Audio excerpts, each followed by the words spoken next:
Welcome to the STARS program, seniors taking active roles in society. And now, here's your host, ANITA FINLEY.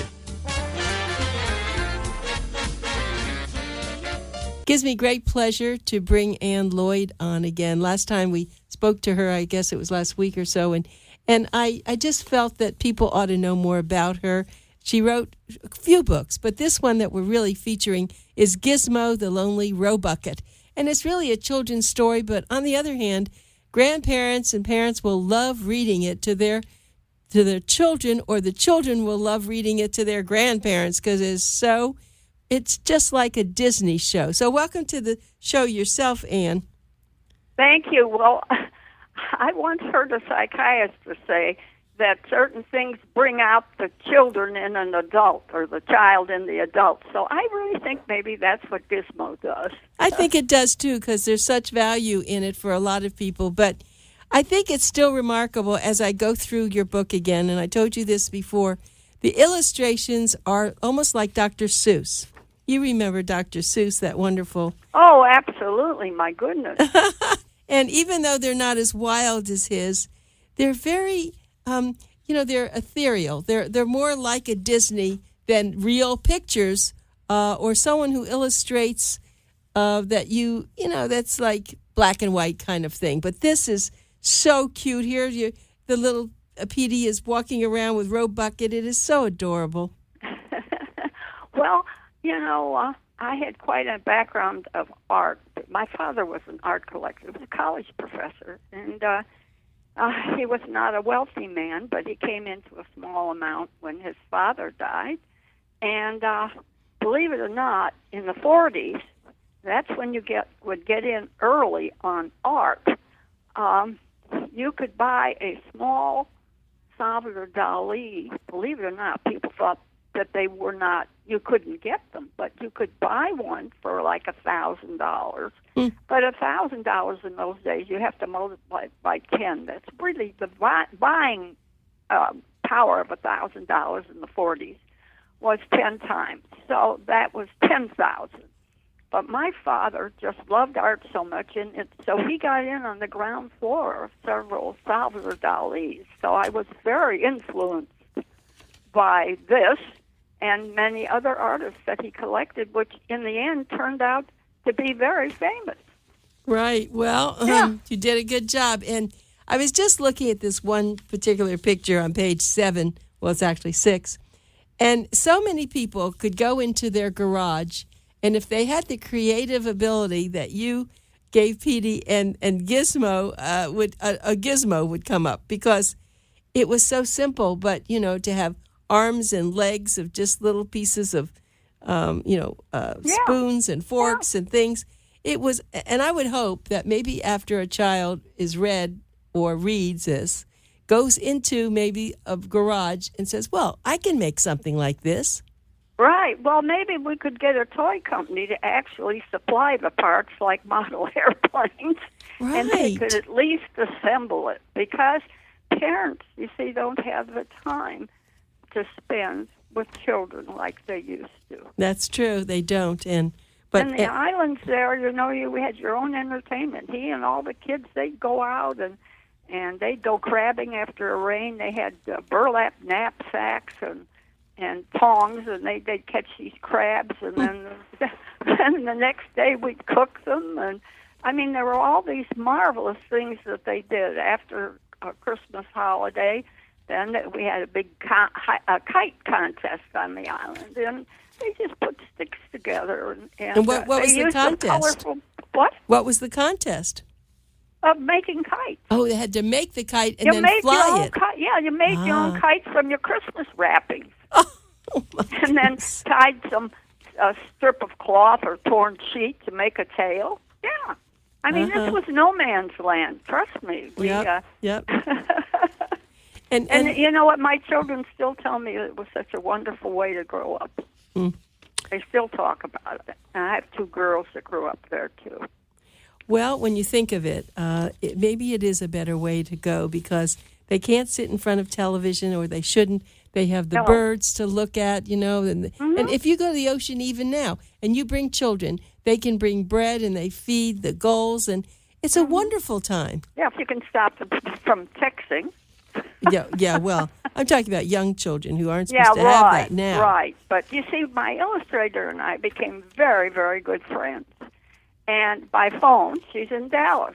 But I can't draw. I'm not an artist, but I was a photographer, and at one time, and I did have some of my photographs in the Cleveland Museum of Art on an art show. So, but again, with the Salvador Dali influence, it just wasn't like other people's work. It was way ahead of its time. Yep. And so anyhow, I wanted this book not just to look like the just old stamped-out computerized books that we make in China. I don't, I'm not saying there aren't some with lovely illustrations, but there's an awful lot of just stamped-out, dumpy little figures running around, little square automobiles, you know what I mean? Yep. I agree with you. That's why I love what you did. This to be old-fashioned. And I was raised, by the way, on the Oz books. People don't know that The Wizard of Oz was only one of L. Frank Baum's books. He wrote 14 more. I didn't know that. Yes. And they were fabulous. You had Ozma of Oz, you had Tin Woodman of Oz, the Scarecrow of Oz, the Wicked Witch of Oz. They were wonderful. Wonderful. Can you still get them? Can you still get those books? I don't know. They're very valuable. Our set, we had most of them. One of my daughters has, and her children were raised on them. But by the time I had my children in the 50s, what do you suppose psychiatrists were saying? It is unhealthy for children to be raised to be raised on the Oz books. Oh, why is that? Why would they have said that? Well, why do they say a lot of things? I don't have much respect for some of it myself. I can't believe that. Oh, my heavens. And I mean, they're just a marvelous. Well, I think that there were some kind of scary.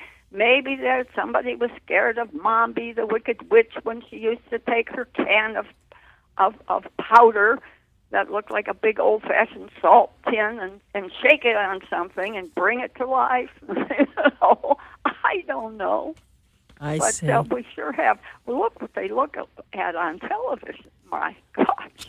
Yeah, that's true. They could never say that now compared to what people can see on television. No, but I wish they would reprint them again. Oh. Yeah, I'd love to hear what you just said, and I'll have to look that up. So that was just one thing that was picked up, which was made into that. Absolutely. Amazing. And they called it the Wonderful Wizard, I think, of Oz. It's called The Wizard of Oz. Right. And not as interesting as all the others, but it did introduce these wonderful characters. And the Tin Woodman, he must have been the first robot.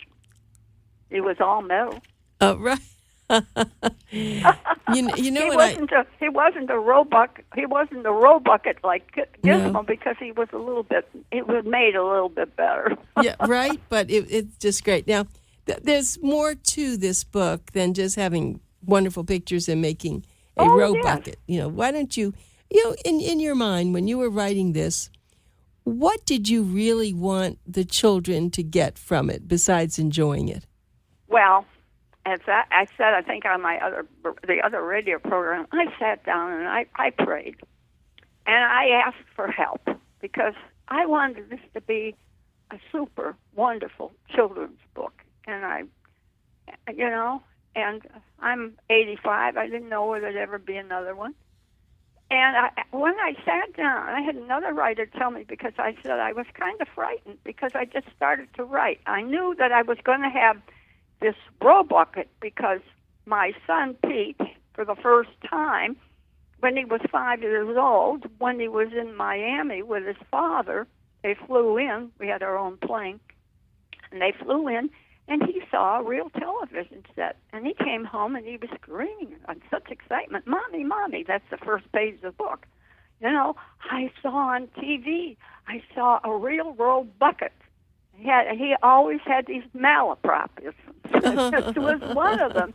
And, of course, this roebucket turned out to have an upside-down bucket as the main part of his body.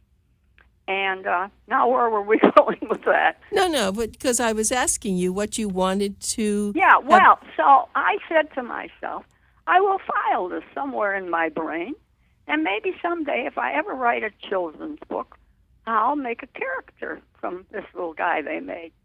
And then the Robucket, I just love the coining of that word, Robucket. And then Gizmo's a gadget. The dictionary has one word, gadget. That's it. And those were the World War II guys that came home, and they had all kinds of gadgets.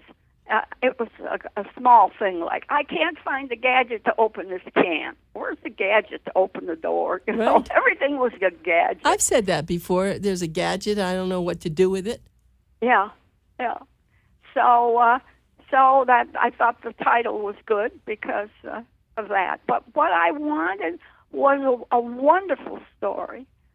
And I had, as a child, been persecuted. And I always had a resentment towards my parents for a long time because I didn't dress like other people. I had gone to, we were in Germany. My father had gotten his PhD at the University of Heidelberg. And he was professor of German was not Case Western Reserve, then it was just Western Reserve. And I had to run around looking like a little German Mädchen with a little dirndl skirt, And really? And then I had braids. I had the braids. I had the whole get-up. And, of course, they were lucky. I was born blonde-haired, blue-eyed, and I looked just like this little German thing. We were actually Danish, but the same part of the world, And I went to school with all of the, and I wore knee socks. Nobody wore knee socks in the winter. My goodness, you were a real creep if you did that, And I was an only child. From the time I was born, I was an adult. I didn't know how to play with these children, and they didn't really know what to do with me. It was, so as I got older, I was terribly. We walked to school in those days. Nobody chauffeured us, and it was about a half a mile, 3/4 of a mile, in heavy snow. These kids used to, the boys, throw snowballs on the way home, and they hurt those snowballs. And they used to call me the little Nazi because my father was German professor during World War II. So I was the little Nazi. Oh. And yes. And it hurt plenty. Oh, yes. And it reached the point where my mother had to go to school and say, you know what, this has got to stop. And the joke of it all on the neighbors, because just before the invasion of Berlin, about 6 months before, they saw a line of Army officers coming in and out of our home because my father was training them. And they had special these container classrooms put on the campus of Western Reserve, so that he could take 60 officers, and they had a I think it was a 6-week quick course in conversational German, and there were 2 different groups. After that came another one. That was my father, who was chosen by the FBI to do this work for his country. Now, this is lovely. And I'm being beaten up with snowballs. Oh, my heavens. Isn't that wild? See, you never know what really goes on, right? And exactly. And then the colonel, who was the head of this whole thing, he became governor of Berlin. For heaven's sakes. For temporarily. And you see, we went in prepared. They conversational German was, where is your telephone company? Where is the waterworks? Where can we rent a hotel? Where can we find a hotel? But they wanted to know, they had to know everything that was going on. We didn't just walk in like we did in Iraq and nobody had any electricity. It's true. They were so prepared. It was unbelievable. Oh, this is a lovely story. I know we're off the book, but I know. Well, but no, we're not, because I asked you the question, what made you do this? And you now have made it very clear that you were different. And because you were a little different, and people then didn't understand things, that you were, I don't call it tormented, but that you were bullied or you were not one of the end kids. And that absolutely. Right. Absolutely. And, the funny thing is when I grew older, I realized they did me a favor. I never followed the herd. I was different. And that's what Gizmo finds out, too. That right. It's what it's all about, being yourself, loving yourself. And he is, because he is not a full robot, he's rejected by his so-called relatives, the robots. Right. And they laugh at him. He leaves. He has tears, but they're inward. He felt tears, but he couldn't spill tears down his cheeks. But he was so hurt, and that's when he found a way. And in this happened to me. This was my method. Nobody asked me to sit with lunch with them or on those off times. So I'd find out who are the other people that aren't being invited. Oh, well, there's so-and-so on the other end of the cafeteria. I'm going to go over and invite them to have lunch with me. I'm going to have my own group. And you did that's that. That's what we did. You're so special. And it works. I've gotten to know you in a lot of ways, but this is even making it more special. You are quite a woman, and I appreciate so much your spirit and your enthusiasm. And I just opened the book, and this is what I thought was really very beautiful, that where Gizmo, so much of the things you just said, but here at the end, it's very sad. It says, it was great fun following Petey to play with his friends. Sadly, as Petey grew older, he started to see less of Gizmo. By the time Petey was 8 years old, Gizmo was left forgotten in the worn tool shed. Poor Gizmo, slumped in a corner of the old shed. He had been there for some time, perhaps years. Oh, heavens. Occasionally, a tiny tree frog, Mortimer, would visit Gizmo late at night. He was able to slip through a teeny crack in the door. Mortimer was very lonely until he met Cree-Cree, the lovely cricket. They began to chirp duets together and fell in love. Now they have a boy child called Froderick. I mean, it goes on and like this. And so then it says, Gizmo dreamed that if he could ever leave the shed, that he would find someone like himself to share his life with. And he moaned and cried often, and the jasmine hedges tried to soothe him with their sweet scent. I mean, it is lovely. And then comes Aurora. I mean, it really is. I love this book. Well, it just started coming to me, and I continued writing. I had no idea how it was going to end. All I knew was I had Gizmo, and that's how it was going to begin. And let's get some people to buy this book. This is really very important. So Anne has spent a lot of time writing this, getting it designed. It's hardback, too. It's beautifully done, and it's not very expensive. You can go to her website, which is GizmoRobucket.com. Right. GizmoRobucket.com, or you can actually go to Amazon.com and you'll find it. But we certainly hope that you'll buy this as a treasure for one of your children, one of your grandchildren. They will love you for this, and I think it could make a difference in their life. I really do. It's quite a morality play. Right, and we have Easter coming up, right. And that might be nice to have that alongside the Easter basket. Yeah, that's right. Knock off all those sweets and get something that's really going to have some value for them, right? Yes, and you can find him on Amazon. No, I know you can. And he's on Kindle. Okay. And he's, I shouldn't tell you this, but it is humorous. He's, you can buy him online in Barnes & Noble. And I think I mentioned he's printed in the United States in safe paper and dyes. Yes. And most of the books today for children are from China, and they are somewhat toxic. I did not know that until you told me that last time. But this is what's interesting. Gizmo had a big reject, and that is, I thought for sure that Barnes & Noble would take him. But he's not allowed in the bookstore. He's only allowed online. So you can buy him online there. That's a big mistake on their part, but that's why they're going down the tubes. They're not very smart about what they're well, doing. it's just they may have a contract that they buy all Chinese. I have no idea, but I thought it was. I kind of chuckled and I said, "Well, now Gizmo has really been rejected." Oh yeah, but not dear. really rejected by the kids. You know, but he's in the basement. He can't come inside.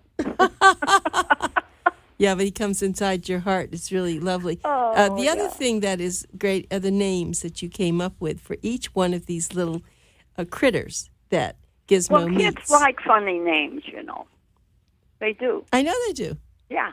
Somebody said to me, "Oh, those names are too complicated for children." I said, "You'd be surprised. They love that. They'll remember stupid names like Hornsby Oglethorpe, right? Rather than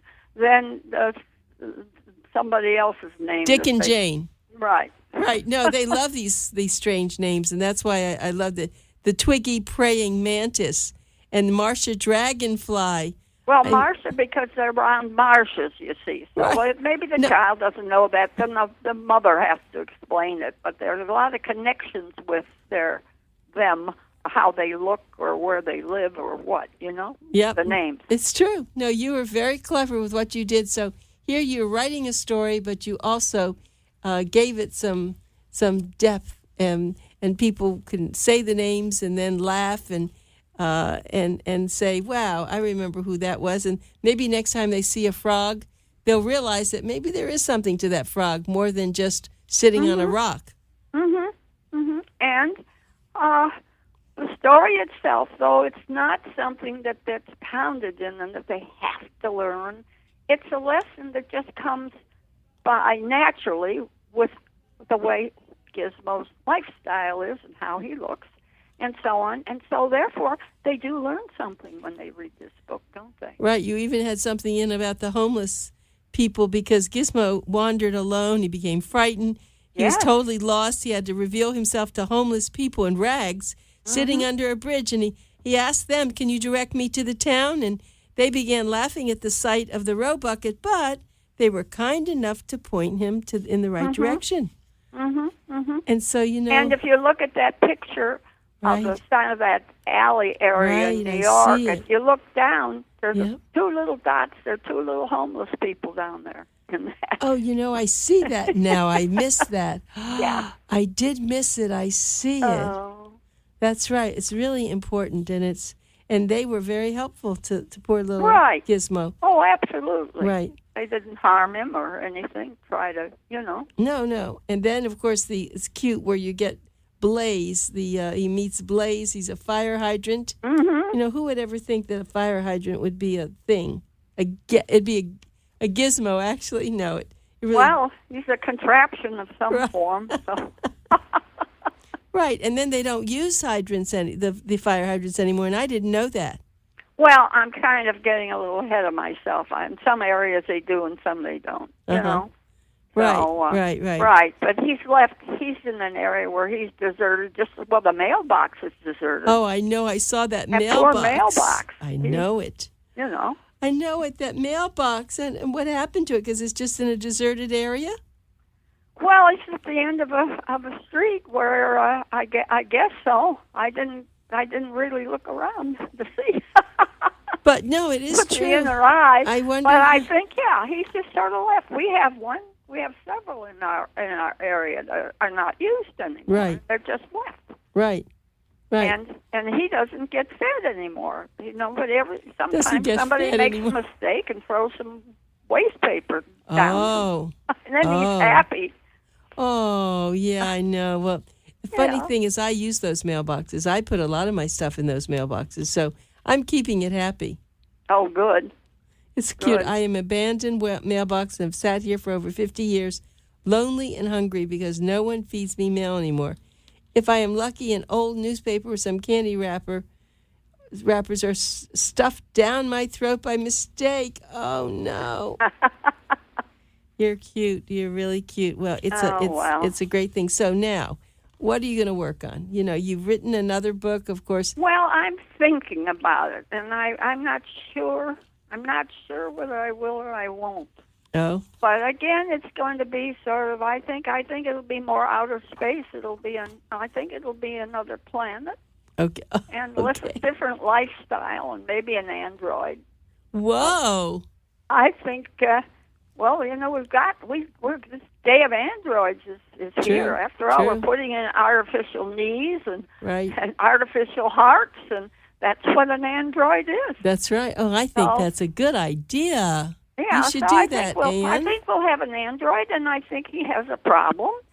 And I think that somehow, through Aurora the Comet, who has been such a great friend and chauffeur to Gizmo, Right. that these two will meet. Oh, I love that. This is getting So- good. I'm waiting for it. I'm hoping. I'm hoping. Well, I think what you represent, and I think that's one reason I've been so attracted to you, is that we have lots of people in their 60s and 70s, and they think that, well, now that they're a senior, and what are they going to do with their life? And then you meet someone like you who is in your 80s, and even my husband's in his 90s, and busy, thinking, creating, doing things. So it keeps your voice so young and happy. Yes. Well, I mean, I just, unless I look in the mirror, I don't really know how old That's I right. am. I feel the same way. So, and you're a lot younger than I am, but you just got to go on. I learned from my father. I mean, he loved. He was the most curious man you'd ever want to know. He never let anything get by him, and that's what he told. He used to teach the doctors. He was on the staff of Cleveland Clinic in those days and the university hospitals because the Germans had more. They were so far ahead in medicine, and every intern had to go through his class because he taught scientific German. Oh, I didn't know his that. second I degree see. was in science, and he was so. I grew up around doctors. I know a lot, and he told them in the 30s because aspirin was discovered and by Reichel Chemical in Germany. The aspirin comes from Germany, and they knew what the aspirin would do. My father took an aspirin every day, and he never had a heart attack, and he died of an old age. And do you take one? I have chemical sensitivities. And So you can't do that? Yes, I do. I have a compounded aspirin. It doesn't have okay. any dyes in it. But I take one every 4 days, but it's a little higher dose than the daily one. I see. But anyhow, these doctors, the things that Dad told them about distilled water and all these things have been totally ignored. And one day, I'm going to tell you this. I know. Well, you know what? I'm so sorry. We've just run out of time, though. Okay. But that's okay. You filled this half hour beautifully, and we're going to get people to buy your book. They just must do that. And remember, it's GizmoRobucket.com. Go on to Amazon.com. But please do buy the book. You're going to love it, and you're going to just love Ann Lloyd. Thank you, Ann. Thank you so much, Anna, for this extra talk. It was a pleasure for me, really. Oh, All me right. too. All right. Goodbye. Bye.